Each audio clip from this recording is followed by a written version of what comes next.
Hey yo! Salut à tous, bienvenue dans ce troisième épisode de Copywriting. Je m'appelle Lucas, je suis entrepreneur et j'aide les personnes à se lancer dans le business en ligne rapidement et simplement. Dans ce troisième épisode de Copywriting, nous allons voir deux choses principalement. La première, ça sera les promesses que vous faites à vos clients, comment ne pas passer pour un bouffon, comment tenir ses promesses, comment créer une promesse alléchante pour la personne. Et deuxième sujet, ce sera le paradoxe des choix. Est-ce qu'il est bon ou pas de proposer le choix à ses clients? Et sans plus tarder, on va aller voir justement ce premier sujet qui est comment créer comment créer des promesses et comment faire en sorte que ces promesses soient crédibles. Pour avoir une promesse crédible, il faut qu'il y ait de la crédibilité. Et la crédibilité, elle doit toujours être supérieure à la promesse, d'accord? Ne faites surtout pas de promesses intenables, d'accord? Par exemple, de ce qu'on appelle des surpromesses. Si vous promettez dans 24 heures, je vous donne 1 million d'euros et que vous ne le faites pas, vous allez trahir votre audience et vous allez passer pour un gros naze. Alors qu'au contraire, si vous faites une promesse qui est faisable dans le temps, qui est réaliste, et que vous avez une crédibilité qui est bien plus haute que la promesse, et bien les personnes elles vont pouvoir avoir confiance et s'engager beaucoup plus facilement avec vous.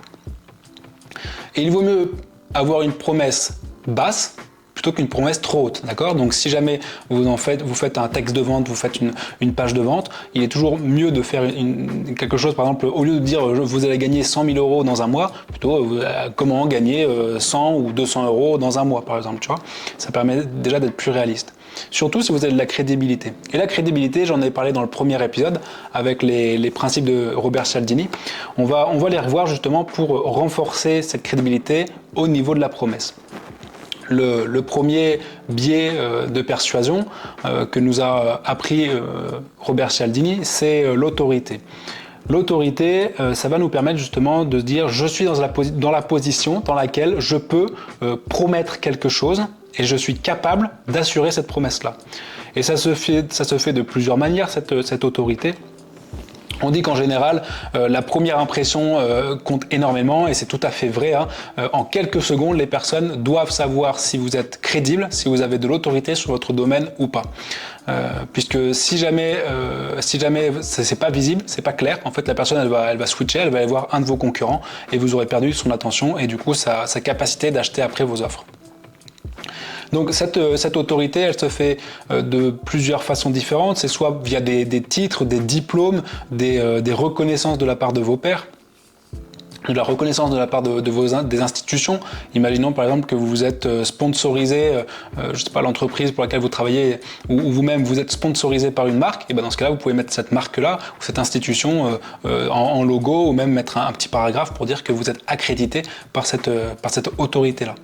Deuxième chose, c'est la preuve sociale. La preuve sociale, c'est les témoignages, les études de cas, les commentaires, le bouche-oreille, la presse, les magazines, tout ce qui va parler de vous en bien, il faut le mettre au maximum dans vos textes de vente parce que ça va vraiment renforcer la crédibilité, montrer que ce que vous proposez c'est réel et qu'il y a des gens qui ont profité de ça et que du coup ça a fonctionné pour eux et donc il n'y a pas de raison que ça ne fonctionne pas pour votre futur client. On a également l'appréciation. Donc l'appréciation, c'est le fait que l'on achète chez des gens que l'on apprécie, chez des gens qui nous ressemblent également. Donc là, ça va passer par tout le contenu que vous allez produire, tout votre storytelling également, votre personal branding, qui va refléter qui vous êtes, quelles sont vos valeurs, et du coup, est-ce que les gens vont pouvoir se connecter avec vous, s'identifier avec vous et vous faire confiance pour ensuite acheter vos offres. On a également les notions, les biais de cohérence et d'engagement, avec notamment des produits d'appel. Si vous avez un produit d'appel pas très cher, par exemple, vous vendez quelque chose à 1, à 5, à 7 ou 10 euros, et ben la personne qui va acheter ça, elle va avoir déjà, si votre produit est bien, va avoir déjà un résultat par rapport à votre produit. Et donc du coup, elle va se dire, ok, en fait, j'ai acheté quelque chose, ça a fonctionné. Donc ce qu'il propose de plus cher, ça va fonctionner aussi. Et de toute façon, je me suis déjà engagé dans ça. Mon identité a déjà été changée dans le fait d'acheter la première offre. Donc je continue sur ma lancée et je vais acheter une offre plus chère. On a également les notions de garantie. La garantie, il y en a plein différentes. Je ferai sûrement une vidéo dédiée aux garanties. On a la garantie de moyens, la garantie de résultats, la garantie d'accompagnement, une anti-garantie également. Et donc, ça va être de mettre en place ces garanties-là pour renverser le risque, pour dire en fait aujourd'hui, c'est moi le vendeur qui prend un risque à te vendre à toi et c'est pas toi qui as un risque à m'acheter. Donc ça peut être du satisfait ou remboursé, ça peut être je t'accompagne jusqu'à ce que tu atteignes tes résultats, ça peut être l'anti-garantie, c'est mon produit, mon offre est tellement incroyable que je ne peux pas garantir, je ne peux pas te rembourser parce que ce que tu vas découvrir c'est tellement dingue que en fait ça vaut vraiment le coup quoi, tu vois, et que le savoir que tu vas apprendre, il est inestimable, donc je peux pas te rembourser. Ça c'est l'anti-garantie. Voici un petit peu pour la crédibilité, donc je résume, il ne faut pas faire de surpromesses. Il faut promettre des choses que l'on est capable de réaliser et il faut que notre crédibilité par rapport à cette promesse-là, elle soit plus grande que la promesse, d'accord? Si tu promets à une personne de faire 500 € dans un mois, il faut que tu aies la crédibilité d'avoir fait ou de pouvoir faire 1000 € en un mois, tu vois? Pour que la personne elle se dise, ok, la promesse qui me tient, qui m'a donné, il est capable de la réaliser, même facilement. Si c'est facile, c'est encore mieux. Parce qu'il y a ce côté de fluidité, de facilité qui va rentrer en compte et la personne elle va vraiment être à fond là-dessus, quoi. Ça, c'était donc pour la crédibilité et les promesses. Deuxième point de cette vidéo, c'est le choix, le paradoxe du choix.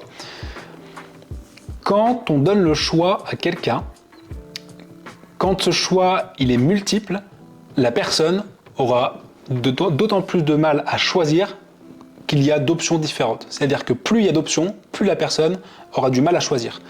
Et il y avait un truc comme ça là, des gens qui avaient fait un téléphone, je crois que c'était ou des coques de téléphone, et ils avaient fait des versions de coques de téléphone énormes, tu vois, des couleurs, il y avait, je sais pas, énormément de couleurs. Et en fait, ils avaient des taux de conversion qui étaient pas très bons parce que les gens, en fait, ils hésitent entre toutes les couleurs.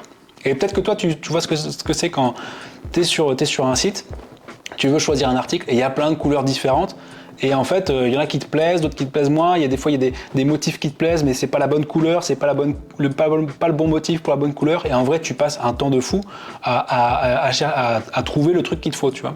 Alors que si tu avais 3 choix de couleurs, bon bah tu prends le rouge, le noir ou le bleu, voilà, tu choisis, t'as pas bien le choix.